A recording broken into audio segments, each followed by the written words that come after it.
Chronic Illness Therapist podcast. This is meant to be a place where people with chronic illnesses can come to feel heard, seen, and safe while listening to mental health therapists and other medical professionals talk about the realities of treating difficult conditions. This might be a new concept for you, one in which you never have to worry about someone inferring that it's all in your head. We dive deep into the human side of treating complex medical conditions and help you find professionals that leave you feeling hopeful for the future. I hope you love what you learn here, and please consider leaving a review or sharing this podcast with someone you love.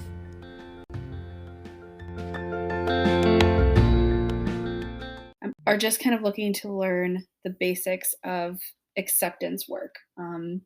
What does it mean, and what skills can help you kind of lean into acceptance? We talk a lot about acceptance on this podcast and what it is and what it isn't.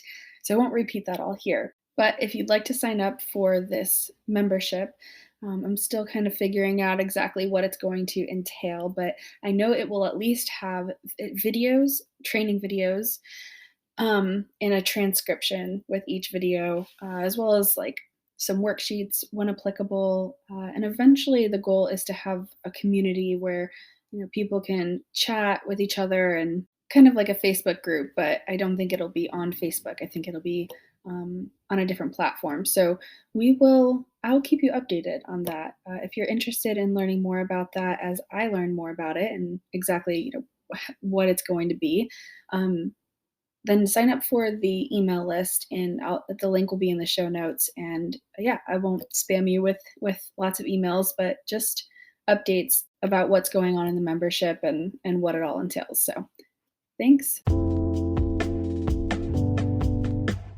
Dr. Hannah Kodum is a licensed clinical psychologist with years of experience working with individuals, families, and couples who are struggling with mental and physical health issues.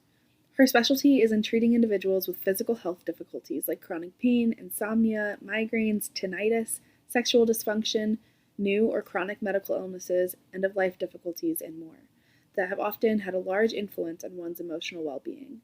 She sees therapy as an exploration of whatever may be keeping you stuck in the habits, patterns, or situations that are no longer serving you, and finding ways to be in the driver's seat of your own life. She specializes in evidence-based treatments and has extensive training in cognitive behavioral therapy, acceptance and commitment therapy, and mindfulness-based approaches, with a specific focus on issues related to the interplay between mental and physical health. She has experience treating diverse individuals with anxiety, depression, and difficulties with life transitions. And she believes that change cannot happen without compassion for the person that you are right now. And her goal as a therapist is to help you fully accept who you are while simultaneously gaining insight into the ways in which you can become the best person you want to be in the future. All right. So hi. Maybe you can start by telling us a little bit about your background and who you work with currently. Okay, so I'm Dr. Hannah Kodum, and my background is really in medical and health psychology, both from a research perspective and a clinical perspective. So I currently work with actually many different types of patients. My training was mostly in health and medical psychology, but right now I see all types of presenting difficulties. I guess my specialization really is in chronic pain, chronic illness, and specifically, I think what my background has that might be a little bit unique is my work in CL, it's Consultation Liaison Psychology. So I worked in the hospital with people who were hospitalized with a variety of different medical and mental health difficulties, and worked a lot with past difficulties, mostly being in the hospital. Dealing with being in the hospital, which I think is a very particular setting and particular set of difficulties. Yeah, and you said it's consultation liaison? Liaison, yeah. Okay. What do you do as a CL? Psychologist. So I don't do that anymore. I did that on internship and base. What I did, I think different sites have different setups. What I did is I worked with the CL psychiatry team. So they saw any medical patients who were hospitalized and had a psychiatric issue come up, or somebody who was hospitalized for a psychiatric difficulty. So what I did is I would see anybody who wanted or needed therapy while they were hospitalized, mostly medical patients. And that was literally everything. So someone who had an accident and was dealing with a loss of limb or loss of bodily function or a new cancer diagnosis or ongoing cancer diagnosis. I worked a lot with transplant patients, and specifically patients who were waiting for transplant in the hospital. And they were there for months, sometimes years. Mm-hmm. Yeah. Is that where you got your start in chronic illness work? Yeah. Yeah. Well, actually a little bit before that. So I wanted to be a researcher when I went into grad school. I was not planning on going the clinical route, but I was always interested in the integration of the mind and the body. So I actually have a master's in psychodynamic developmental neuroscience. And so I spent 1 year at the Anna Freud Center in London and 1 year at Yale. And the whole goal of the program was, how do we take these two really different ways of looking at a person and make them fit together? Yeah. So even from there, that's what kind of made me interested in, well, even before that, I was interested in medicine. I was pre-med, and I just wasn't satisfied with just that level of inquiry. Like, that just looking at the body wasn't what I wanted to do. And so when I found that program, I was like, this is great. This is a way to learn about how people think and feel and relate to the world that has to do with their body. And how can we look at the body and look at psychology and make this work together. And I think so that's what my research was all about. That is a whole nother podcast. We don't have to go into what I did with that, but I didn't know what I was going to do clinically, because I wasn't interested in like just what most people do, I think, when they go into counseling or clinical psychology. I was really interested in medicine. So then I started working in primary care while I was doing my training, and I was like, this is great. This is a way to work with in medicine with physicians, which I think is also a piece of this is really important, because I think so much of how we communicate about physical difficulties isn't great. And so I think having a psychologist in a medical setting can be really helpful purely for communication. But I started working with people with insomnia, chronic pain, chronic illness, anxiety, and then also using modalities that kind of integrated the body and the mind, things like biofeedback. So that's when I really realized there was this world of health psychology that started my trajectory. And then I got into CL work, which really solidified my love of health psychology. Yeah. Wow. Fascinating, fascinating background. We have not talked about biofeedback on the podcast yet. Can you give just a little bit of an explanation about what that is? Sure. And I want to put a caveat that, well, I have a very specific take on all of this. So basically what biofeedback is it's using modalities that we would use in psychotherapy anyway, things like deep breathing or mindfulness or grounding exercises, and then using some sort of measurement from your body to give you a sense of what is actually happening in your body while you're doing these things. So things like, I actually don't know if skin conductance is part of the protocol. Temperature is like finger temperature. And basically, I'm gonna mix this up. I think it's when you get warmer, it means you're more relaxed. I hope I'm saying that right. So you use the temperature of a way to check in, like, while I'm doing this relaxation exercises, am I getting warmer? That means that my body is actually down regulating. It's doing what it's supposed to do. I think that is because as in our society, we value physical and medical stuff more than psychological. So it's not okay to be like, oh, I'm just more relaxed. Like, having an actual physical reading of that is almost more valid. So I have difficulty with that idea and even needing that, but it's just kind of where we're at right now, I think. I'm really glad you mentioned that caveat. Yeah. You have ways that you try to encourage clients to tap into their maybe less data-driven personal biofeedback. Like, I can feel when my muscles relax, or I can, can you maybe explain some of that a little? Well, one way I think I do talk about this is giving more explanation about the research part of it, because my background also, so I did a lot of neuroscience background. So all of my grad school work was in fMRI. So I think that, actually, I don't think this, I know this, there are studies that show if you put a picture of a brain on a psychological study, people will believe it way more than if there's no brain. But what I learned being in the fMRI world is statistics are actually much less sophisticated than psychological statistics. Psychology has some great ways of looking at data that is more, I think, valid than neuroscience. And neuroscience is wonderful and amazing, but it's still young. It's a still younger area. And we're still kind of learning which was the whole point of my master's, like, what does it actually mean that you see these areas of your brain light up, and how does it map on to what we know about psychology? And we're still getting that. Like, we don't really have great answers. And what does it even mean when areas of the brain light up? Does that mean they're overcompensating? Does that mean it's under working? Does that mean it's whereas it should be? Do we compare it to the right things? Do we look at the right people? Like, there's just so many questions that aren't answered in fMRI. So my dissertation, so anyway, going back to clinical work, I think it's important to let people know that, like, just because this shows that, I mean, it can be really valuable to talk about that, like, this is what's actually happening in your brain, because I think that's very validating to people sometimes. Right. And we don't want to rely too much on what that is telling us, because we know, like, you ask somebody. So actually, this does relate to my dissertation. My dissertation was looking at soon to be dads. Yeah. We put them in the fMRI machine and had them listen to infant cry. And we actually looked at their skin conductance, their brain scan, and we had them rate what they thought about the baby outside of the scanner. And what I found is that, like, really nothing happened in the brain. Like, some things happened, but not much. Skin conductance, the data was even too messy to even look at. I couldn't get anything. But if you ask the dads, what do you think about this baby, the more hostile they rated the child, the more likely they were to have a difficult parenting relationship postpartum. So just asking was actually you got so much better data than all this money and time spent on getting these biological markers that didn't really tell us that much.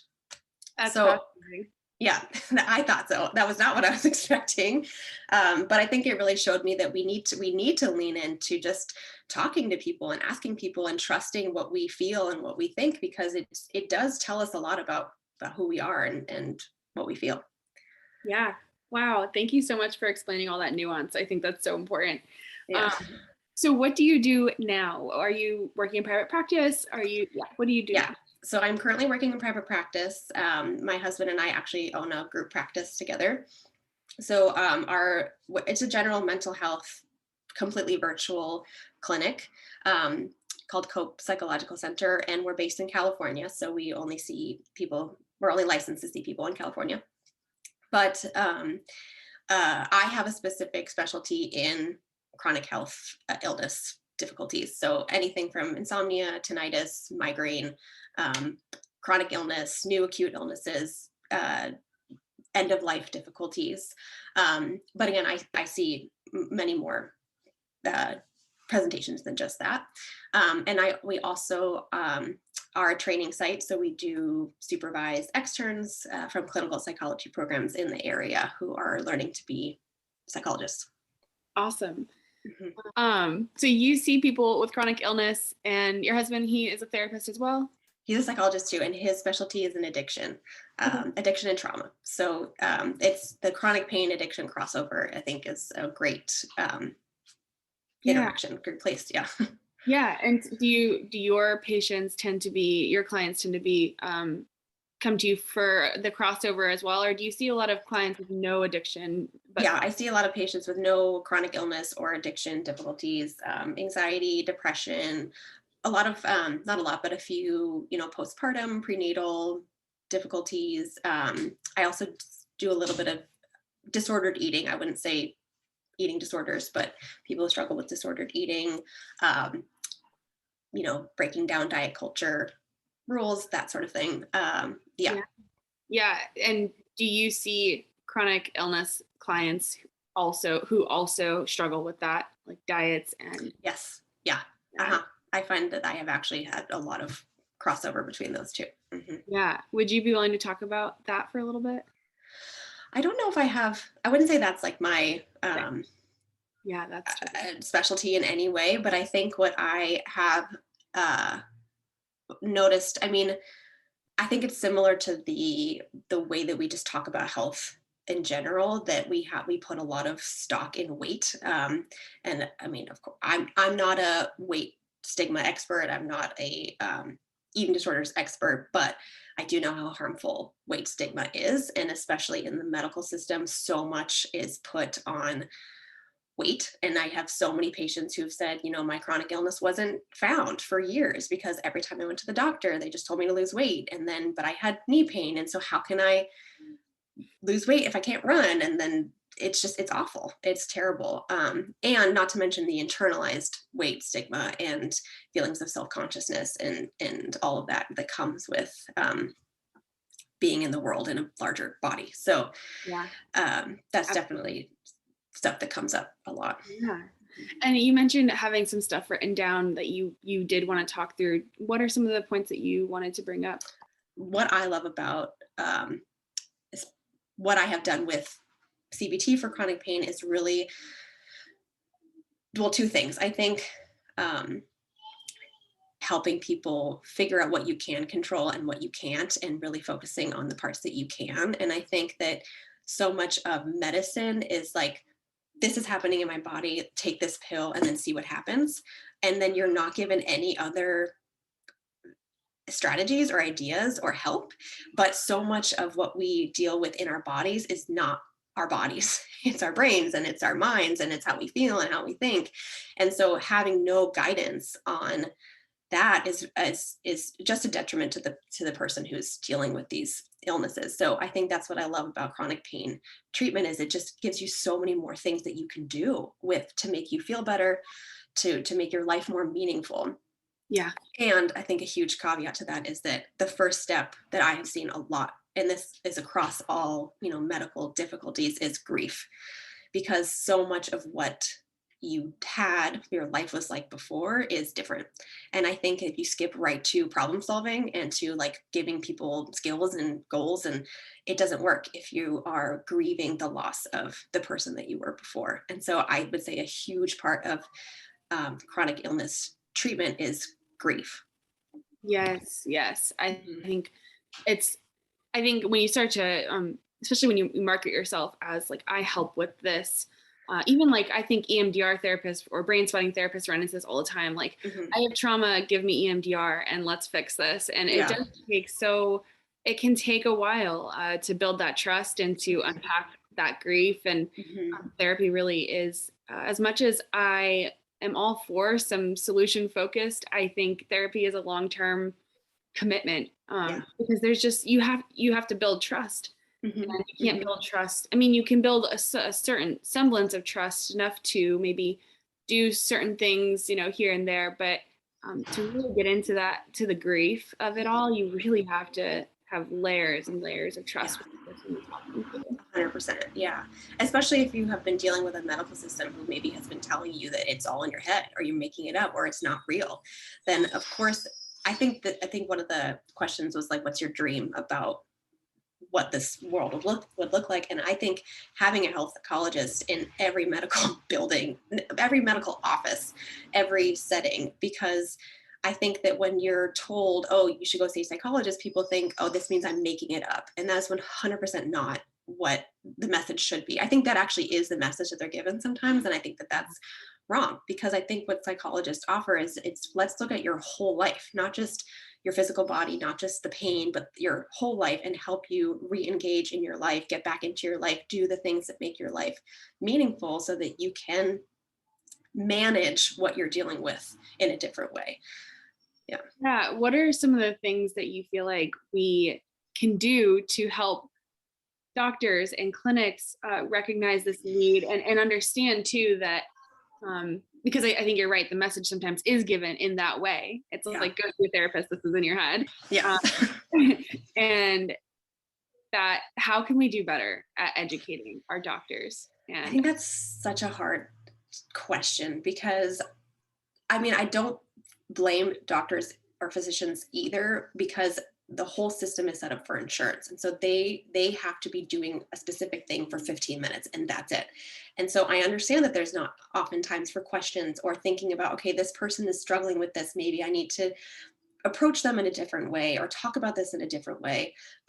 So I honestly feel like getting insurance companies to reimburse psychologists to be a part of the clinic, to see the patient themselves, to assess what they might need, to give them strategies to deal with the grief in the appointment or in the clinic, might be, and again, this is a pipe dream, I feel like one of the best ways to do it, because I don't think it should be on physicians to do that piece of it. I mean, there's lots of psychologists who, not enough, but there are psychologists who can do this. And so I think utilizing what we do in that setting, I think is hopefully would be better than it is now. Yeah. Hmm. In your questionnaire that Hmm. I had to fill out, we Hmm. you mentioned like evidence-based therapy for people who have chronic pain, chronic Hmm. medical conditions, fibromyalgia. I think that's a Hmm. big one. Yeah. Maybe we can talk almost like about a made-up client who Hmm. has fibromyalgia comes in to see you. What is typically that first session like? What is the client generally asking of you? And then is that what you begin working on, or do you help them shift and navigate and figure out their Yeah, goals? that's interesting. I think fibromyalgia is a specific one that, again, the patients I've worked with have come in really feeling like maybe if they're not saying this outright, there is this message of like, are they making it up, or is there something that's going on that hasn't been recognized by their physicians? And so on top of really feeling like a lot of should statements, like I should be able to just keep going, I should be able to just do this stuff, and I can't. And so I think that the first session is oftentimes uncovering a lot of these messages that they have about themselves, that they might not even be aware of, and messages that maybe they've gotten from other people, and really recognizing where they're starting. Because a lot of chronic pain treatment is kind of assessing, okay, where are you at? Like, what can you do at this point? And again, that's, I think, where a lot of the grief comes in, is there's a disconnect between what you want to do and what you can do. And allowing yourself to do what you can do can be really tough because you have these other expectations of yourself. So just coming to accept that your life might look different in order to do the things that you want to do, I think is the hardest part. And no matter, we have these great evidence-based treatments with these skills and, walking programs and cognitive restructuring and all of it, none of it is going to work. None of it is going to help unless you can really accept where you're at, feel validated in where you're at, and be ready to make the changes that you can make in order to make your life meaningful, even if it's tiny things. And then also be okay with those tiny things, that it's just as productive, just as good as the things you were doing before that you want to do. So it sounds like the thing that people come in that you're working with first and most often with is the shoulds, Yeah. like getting them Hmm. to kind of drop those shoulds. And what do you feel like is you see most often affected the most? Relationship, work, you know, what domain of life do you feel like you are doing most of your work around? My initial thought when you said that is really all of it, but mostly it's the self concept. I feel like, the relationships and work are affected because they feel like they're not being or doing the things that they want to. And so I think the biggest thing that I work on is how they feel about themselves. And also, I know we have all this stuff in society about self care and what that is and what it looks like. And I honestly feel like that I talk about that probably more than anything, because I don't think that, even if we talk about it all the time, even if you're struggling with a physical difficulty and you're going to physical therapy, sometimes it's not what you're doing, but it's the intention behind it. Like if you're intending to go back to where you were and you're feeling like all the things that you're doing are almost like a punishment to your body for what you're going through, like that's going to feel very differently. Your immune system and your cortisol levels are still going to be really high, or your cortisol is going to be high. Your immune system's not going to work because you're just beating yourself up.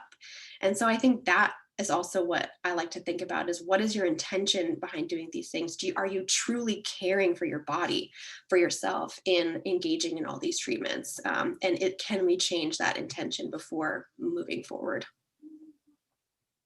I think that's a really good way to talk about the mind body connection and how, it's not It's not that stress isn't so much causing our chronic illness, and it's not even that stress itself is bad. Right. It's kind of Yeah. that secondary, well, I shouldn't feel stressed, or I Hmm. should be able to, yeah. Yeah, 100%. Yeah, it's like the difference between pain and suffering. Like the pain is the thoughts or the emotions that don't feel good, and the suffering is all the things we tell ourselves about ourselves when we have those pain, that those emotions or those thoughts, and those sorts of things can really impact how you feel. Yeah. And I think a lot of people just grew up so much hearing, like, just think positively, or, just don't Right. think that way. Yeah. And so it feels like going to see a therapist is just going to be them telling you the same thing. Yep. Uh, and then even what we're saying right now is like, how you think about your pain and how you think Hmm. about the things you have to do, it can affect your cortisol levels and Hmm. things of that nature. But when you're in therapy and you're building a relationship with a therapist, it shouldn't be like that. No, Like, no. And that's what I say all the time, because I think people do have this idea about CBT is it's like a positive thinking treatment. And that is 100% not what it is. Like sometimes, am I allowed to cuss on this podcast? Okay. Sometimes life is just shitty. Sometimes circumstances are shitty. And so getting up in the morning and saying, like, oh, no, my life is wonderful is not going to work. You're never going to believe it. And it's not going to do anything. And it's invalidating to yourself. And so what CBT is not necessarily only thinking positive. It's just opening up your mind to all possible things, all possible considerations. So something that I worked on one of my patients with chronic fatigue is she would wake up and be like, oh, what's the fatigue going to be like today? Like, what is this going to make me not be able to do? And so what we worked on is focusing on what mantra that really worked for her is, my job right now is to take care of myself. So she took the productivity and the drive and everything that she had for her work life and her family life into healing her body. And then that shifted everything we just talked about, her intentions, what she was doing, her ability to rest when she needed it, her ability to keep going when it was really important to her. So that, I think, is way different than life is wonderful. And yeah, just thinking positive doesn't work. yeah, absolutely. I mean, it sounds, so I practice from acceptance and commitment therapy. Mm-hmm, mm-hmm. Yeah, that's really, values is at the heart of everything we talk about. Right. Why are you doing what you're Yeah. doing? And are you willing to feel shitty while you do it just because Yes. it brings your life meaning? Yeah. Yes, I think that's the hardest thing to explain and to understand, because people, it's kind of like, well, if I'm going to feel shitty anyway, why put the extra effort in? Hmm. And Hmm. it's kind of that that long game. And Yeah. a That's lot of times we just don't have the proof or the evidence like to know that if I put this energy and effort into this task that everyone is telling me to do, and hmm I'll feel better if I do it, but I don't hmm actually know or trust that that's going to work. yeah. And I find that a lot of times, really what that comes down to is I don't trust myself to stay consistent enough. And so I'm kind Mm-hmm. of Hmm. beating myself down before I even get Yeah. there. 100%. Yeah. And I think oftentimes that happens too, is because someone's envisioning like the end of the line with that. Like, eventually, am I going to have to be going back to where I was energy wise or productivity wise, instead of just taking it literally one step at a time? Yeah. Yeah, it's Mhm. hard when you want everything all at once. I think we don't do a good enough job in this society of kind of talking about the different life stages and Mm, what's actually expected of you at yeah. what life stage, and then how to, Yeah. define, it's not just what's expected of you, but then to also define, okay, what is like the kind of normal expectation, and then do I want that? Like, Hmm. I want to Hmm. deviate from that. Instead, it just Yeah. feels like, you're just supposed to have it all together by 25, and it's like you've Yeah, just so started. true. Yeah. Yep. No, 100%. Yeah. Yeah. So it really does come back down to the shoulds. It sounds Yeah. so simple, Right. the Yeah. most simple advice, but again, it's not as simple as just saying, okay, well, like, I'm not going to say I should do this anymore. Hmm. Hmm. With that comes grief and Hmm. Hmm. frustration and, and a sense of hopelessness sometimes, of like, Yeah. I don't know how to move forward. All Right. I know is I'm just not supposed to think this way. Right. Right. Therapy helps Exactly. with that. Yeah. And dealing with other people's reaction to you deciding you're not going to do that anymore, because that also can affect relationships. Mhm. Yes, yes.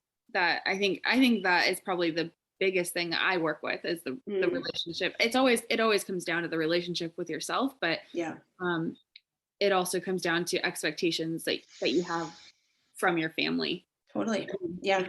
yeah. Mhm. And it's like, figuring out what your needs are and then who's actually able to give you those needs. Like, Yeah. yeah. Yeah. I think there's also a lot of cognitive dissonance that comes from other people when they're interacting or have a family member, somebody who has a chronic medical illness, because I think we all want, we have these beliefs about the world, like good things happen to good people, bad things happen to bad people. And so I think it's easier to think, well, this person can just change whatever they're doing, or they're, I don't know, the worst case, like they're making it up, or they're just doing this for, I'm saying this in huge air quotes, attention, instead of recognizing that maybe life is difficult and there are challenges. And sometimes people, even if they look fine, are struggling. And so I think that sometimes it's difficult for people to accept that of their loved ones and family members. Yeah, I think we hear that so much, that need for attention, that we've actually then think that needing attention is a bad That thing. thing, yeah, it's so true. Yeah, it's so true. Hmm. I mean, if you just replace it with connection, we all Yeah, need connection. yep, Uh, 100%. Hmm. how do you connect with others? Yeah, And is that resonating for them as much as it's resonating for you? And right. relationships are difficult because each person has an individual need and their own individual expectations and unspoken expectations. So Right, exactly. Yeah. Hmm. yeah, I think I that's what I want so badly, is for people to hear like need for attention and just not even think anything negative about it. It's, Yeah, yeah, yeah. I need some Mhm. attention right now. Can Yeah, you please give me a hug. like can you give it to me? Because Yeah, I'm sure you yeah, need it at some point too. exactly. Yeah, we don't have to, we're not robots all siloed into our own lives. Hmm. And I'm finding more and more as I keep doing this work that when we don't get the attention that we need and the Hmm. connection that we need, it can make it can not only make your symptoms worse, but sometimes it can just make your response much more extreme to the symptom than it would have Totally. been if you had gotten what you needed. Yeah. I think that's really confusing for people. Hmm. That's really true. I think something that's very similar that I talk a lot with my patients, especially patients who have health anxiety, not necessarily chronic medical illness, or both, is that they have this like very, and oftentimes it actually starts off with trauma. And I don't necessarily mean like big T trauma, but feeling like their needs aren't met, or feeling like there's no space for them in their attachment relationships. And so they develop this really strong radar for the outside world, like, okay, I'm going to notice everything so that if something goes wrong, I can fix it, I can change it, I can do something about it. And I think sometimes that radar gets turned inside, and so they're just hyper aware of any change in their body at all, because they need to preempt anything bad from happening. And so I think validating that radar was necessary at some point, that it was helpful for them, that they needed it to stay safe, and then recognizing that it's not working anymore, and that what are the costs to being so focused on your symptoms at all times, um, is also something that I work a lot with, to one, have compassion for where that comes from, and then also recognize when you should use that radar and when you can just kind of turn it off. Oh, Yeah. yes, I think that's such a good explanation. Hmm. Yeah, because we talk about, and there's a lot right now in the pain world about like false alarms, and Hmm. I Hmm. actually think the narrative around that is also becoming like a, see, like you just don't understand your body, and it's like, Yeah. no, no, no, we understand perfectly well. It's just the problem is like this response to my pain or this Hmm. response to the world around me was necessary at one point. Exactly. 100%. I love to say that no behavior is irrational. Nothing we do is irrational. It's for a reason. It might not be a helpful reason now. It might be harming your life, but there's nothing that we do that's just from nowhere.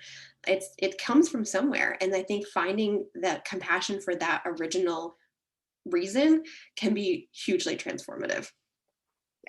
I think I'm getting more and more clients recently where, and maybe we just need to do better at finding a new word in our field, but just feel like they don't have any trauma and this can't possibly be connected to trauma. But Hmm. Hmm. as we already kind of mentioned, it's that daily chronic emotional needs not being met.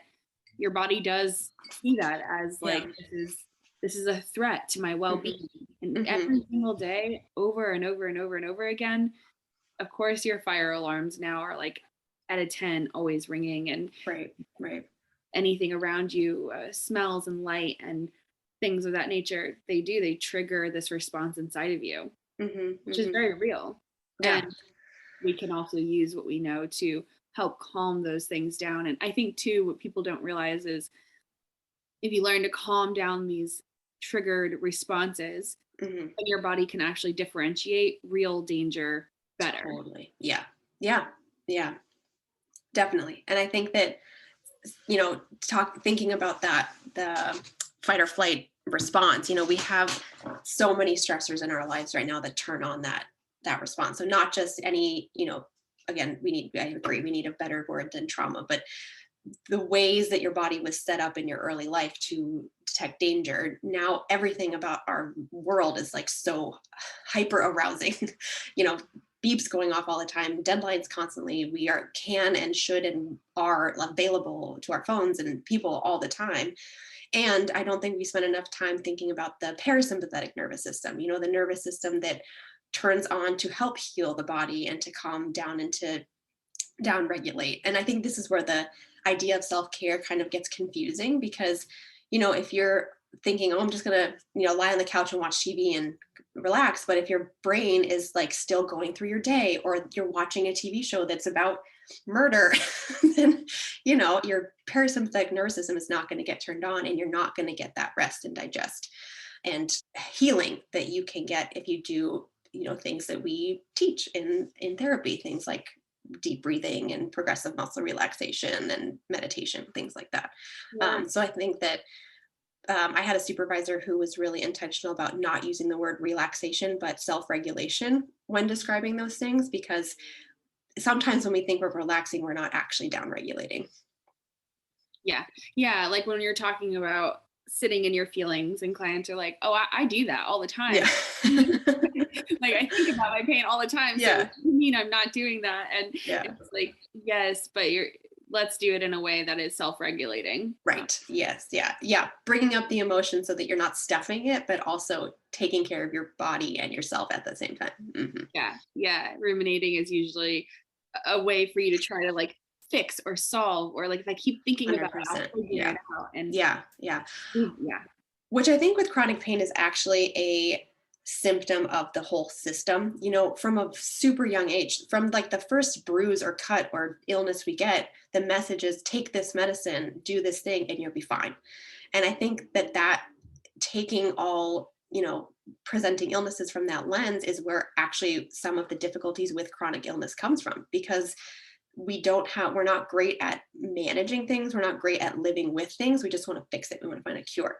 And I think some of the strategies that we have for acute pain or acute illness actually, and acute insomnia actually make the problems worse. And so when you go see a physician and again, this is nothing against that the physician, that's like the prescribed thing, you get the medication, you do the thing that you need to do. But then when you're left to your own devices and that's the only strategies that you have and you keep doing that, that can actually lead to worse pain and worse sleeping and worse illness. Yeah. Yeah. I think, yeah, the topic of pain medicine is probably a whole other episode. Yeah. But yeah, no, you're right. And just to go back to like self-regulating and Mm-hmm. we don't, I mean, our culture, we have completely stripped anything that is for leisure or pleasure. Mm-hmm. It's Yeah. just, I mean, in indigenous cultures in particular, there's always a component of dance and Mm-hmm. celebration and Mm-hmm. rituals and Mm-hmm. honoring the land that you're on, and Mm-hmm. just things like that are so to us so foreign Yeah. that shouldn't be. Mm-hmm. Mm-hmm. These things are what help you connect to yourself and regulate yourself. Totally. Yeah. which going back to values, I mean, that's what I think is hugely important about assessing, what are the things that bring your life meaning? What are the things that you want to tap into? And how can we do that in a way that you can physically do that now? And it might not look like what you think it'll look like, but you can be so creative in engaging in your life in ways that bring you meaning that maybe you need help thinking through. And that's the grief of it too. Yeah. I used to really struggle when I was first kind of practicing ACT, the whole concept of, like, okay, if you can't do what you want to do, like, let's figure out how to do something that kind of, it's take similar. Yeah. Right. And it would feel so invalidating to me. And then I realized it's because I was missing that grief component. 100%. Yeah. Yeah.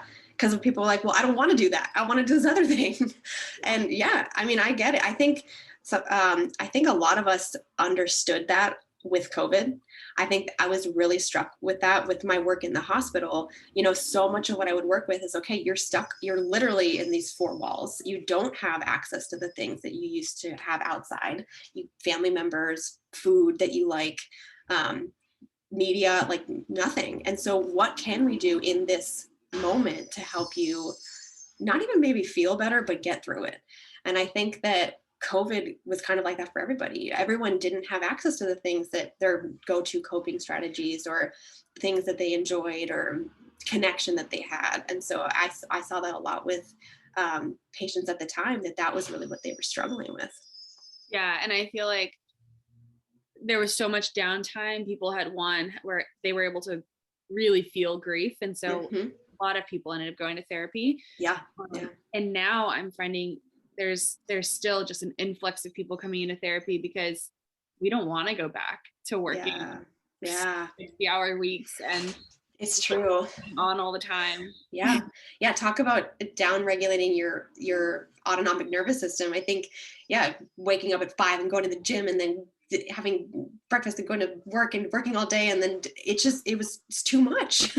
It's way too much. Yeah. Feels exhausting just listening to that. I know. I have some people come in and like, oh, I just don't have any energy. Like, there's too much to get done. And then they want to fix their energy. And I'm like, no, your energy is great. It's not the energy. It's that you're trying to fit in way too much into your life. Yeah, I think that's a really good point. That I'm thinking of a couple clients that I'm navigating that with too. It's like, your energy is actually okay. It's your to-do list that is just killing you, and it's no fault of your own. I mean, there's things to get done, right? But then let's also figure out how we can just prioritize and deprioritize in a way that feels good to you.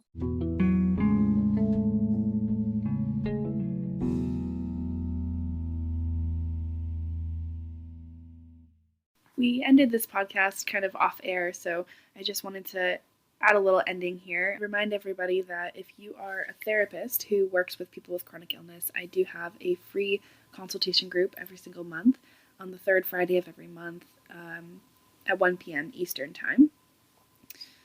And if you are not a therapist, but you're a person living with a chronic illness and you're looking for more conversations like this and education about pain and all of that and how it affects our mental health, I am putting together a library of videos, so be on the lookout for that. If you'd like to sign up for a wait list to know when that comes out, then just sign up in the show notes below.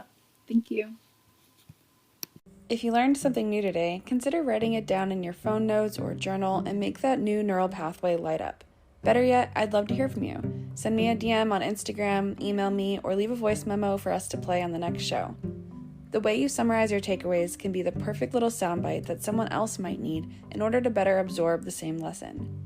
Lastly, leaving a review really helps others find this podcast, so please do so if you found this episode helpful.